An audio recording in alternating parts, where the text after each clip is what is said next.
Hey guys, how's it going? I'm at Planet Fitness now and my car is dead.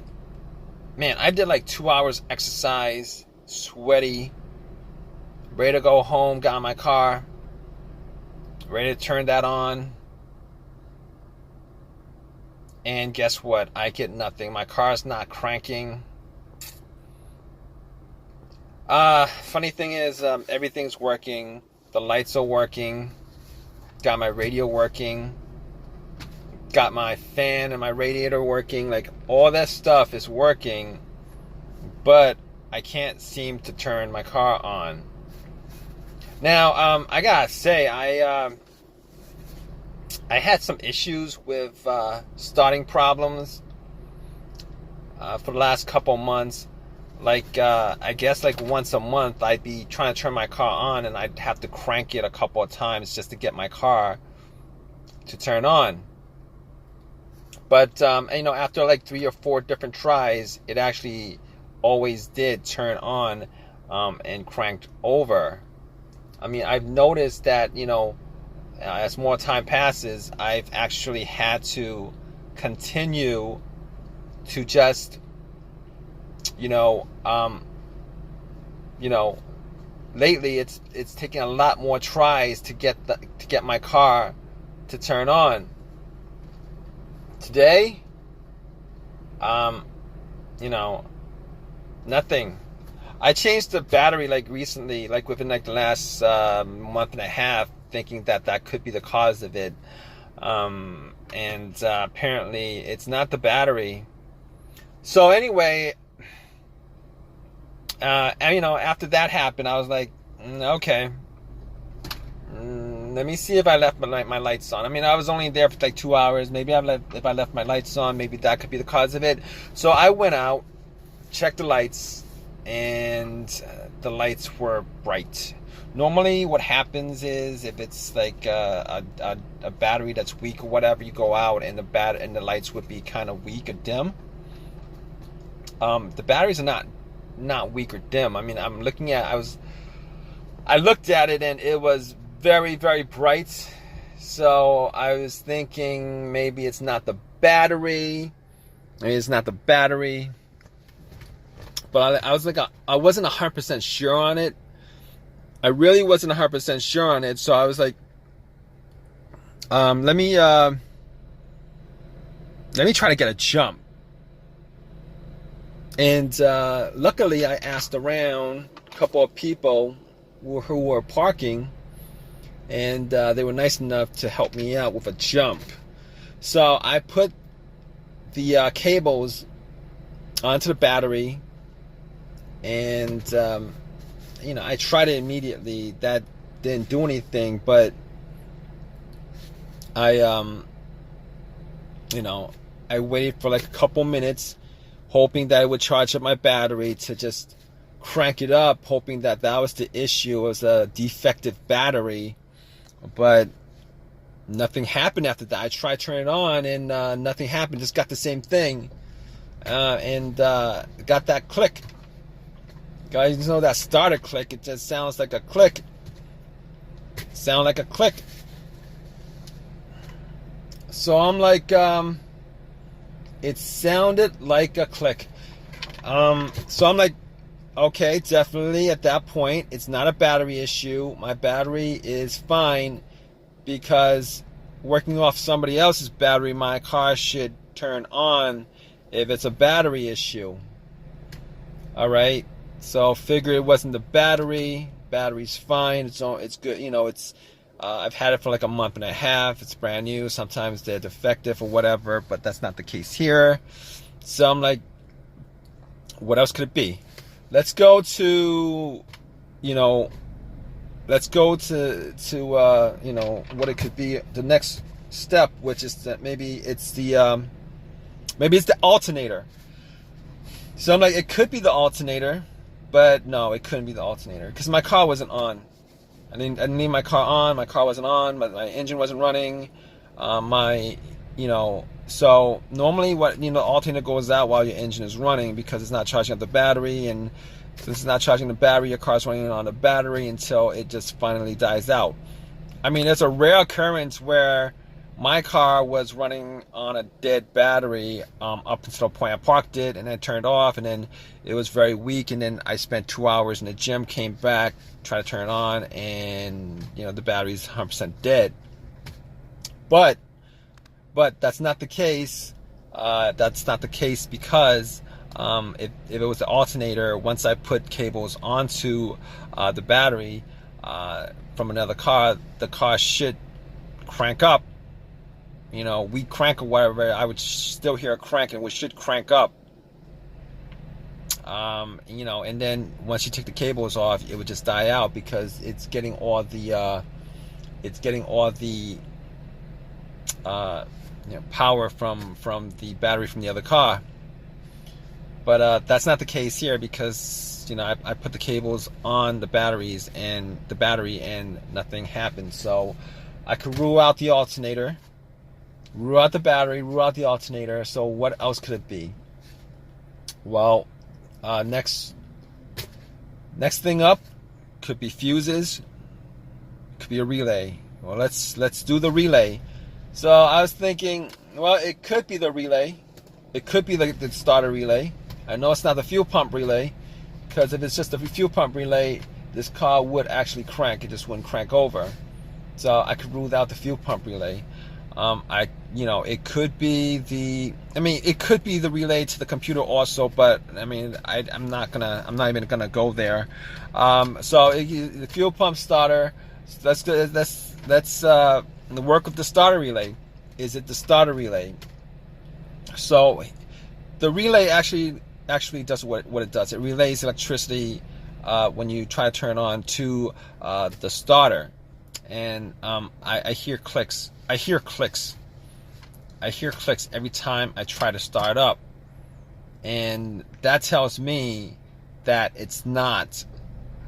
That tells me that it is not the relay that's causing it, because if it was a relay that was causing it, I wouldn't hear clicking. I wouldn't hear click every time I try to, because what happens is that's the solenoid you're hearing clicking, but the starter motor is not engaging. So I hear click, but okay. So moving on from that. I'm not 100% sure of it. Not 100% sure of that, but let's move on. Fuses. It could be a fuse, but generally the 2 times that I've had issues with a fuse blown out and a no start issue, I've had this maybe twice since I've ever owned a car. So the first one was, the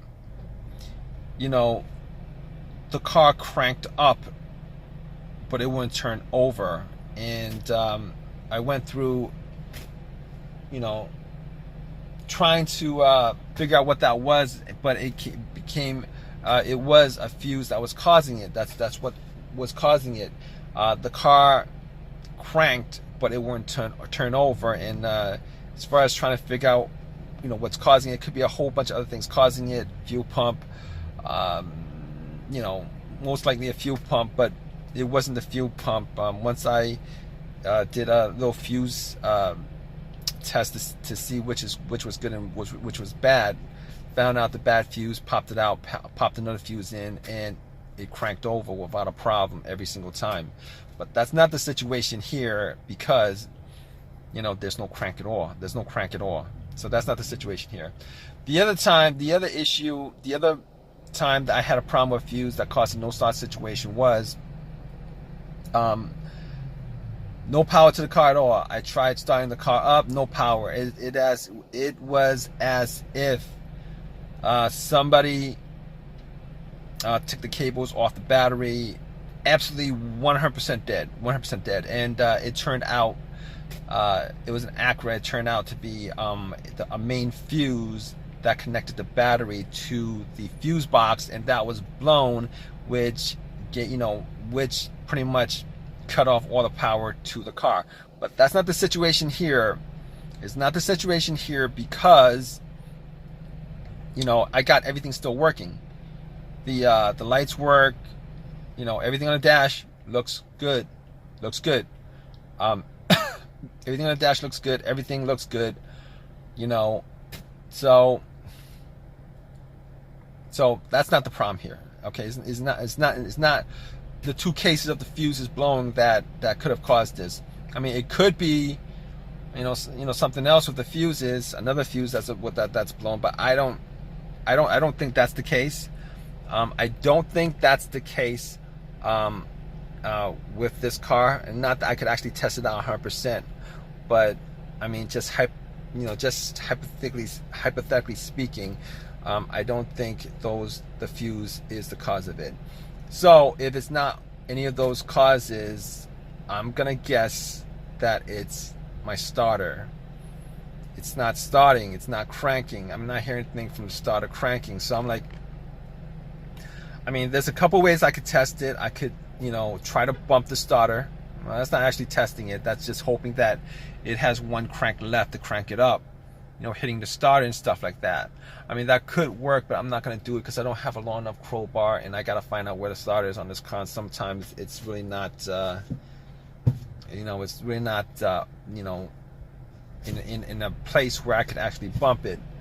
I mean, I could put a wire to it and then try to start it up, see if there's a test. I'm not going to do that right now because I don't have the tools to do it. But at this point, I'm going to assume it's a starter.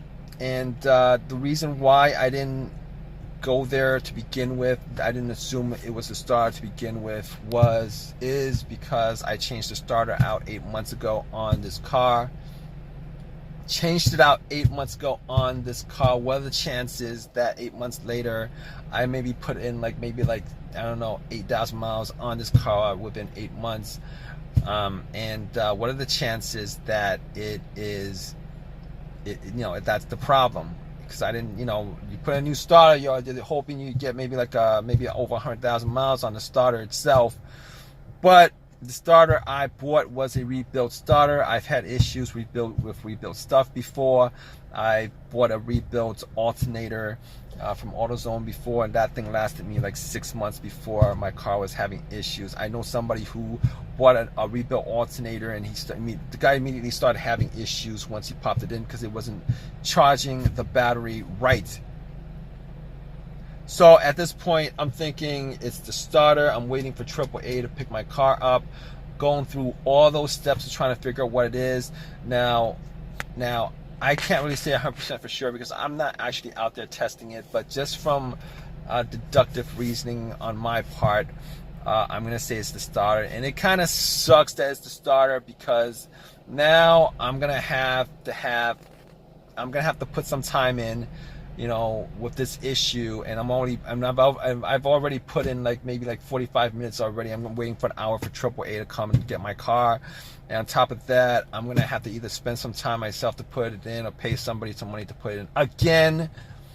And that starter is warranted for I don't know what, a year or whatever, but it's warranted, and it kind of sucks because it's not actually the warranty that's the issue. It's either putting the amount of time in to get the starter, paying somebody to put in the starter.